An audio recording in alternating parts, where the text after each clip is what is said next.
Hi hello guys, நான் உங்கள் சந்தோஷ். இன்னைக்கு 4th day of 100 days challenge.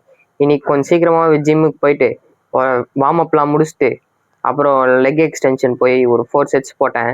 4 sets போட்டேன். இது வந்து நம்ம வீட்டில் இருந்த மிஷின், அதனால எனக்கு கொஞ்சம் பழக்கப்பட்டுச்சு. அதுக்கப்புறம் லெக் ப்ரெஸ் போனேன். லெக் ப்ரெஸ்ஸு ஒரு 5 செட்ஸ் போட்டேன். 5 செட்ஸ் 2.5 வச்சு தான் போட்டேன். கொஞ்சம் ஓரளவுக்கு இதுவாகவே இருந்துச்சு. அதுக்கப்புறம் லெக் கால்ப்ரைஸ் போனேன். ஃபஸ்ட்டு வந்து 2.5 kg போட்டேன். அதுக்கப்புறம் 5 kg வச்சு போட்டோன்னே ஓரளவுக்கு கால்லாம் நடுங்க ஆரம்பிச்சிச்சு. கொஞ்சம் இம்ப்ரூவ்மெண்ட் இருந்த மாதிரி இருந்துச்சு. அதுக்கப்புறம் பைசப்ஸ் ஒரு 4 செட்ஸ் அடித்தேன். அதுக்கப்புறம் போய் ட்ரைசப்ஸ் போட்டேன். அதுக்கப்புறம் கண்ணாடி வந்து பார்த்தா ஓரளவுக்கு நல்லாவே இருந்துச்சு.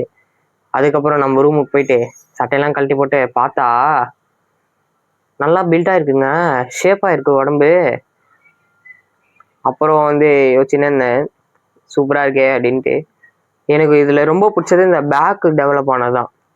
பேக்கு நல்லா டெவலப் ஆகிருக்கு, அதுவும் இல்லாமல் சூப்பராக இருக்குது. என்னோட டயட்டை நான் கண்டினியூஸாக ஃபாலோ பண்ணுறதுனால எனக்கு வெயிட் கெயின் அதிகமாக இருக்குது. அப்படியே வீட்டுக்கு போயிட்டு கொஞ்சம் போல் ஓட்ஸ் சாப்பிட்டு தூங்கிட்டேன். ஓகே கைஸ், கடினமாக இருங்க.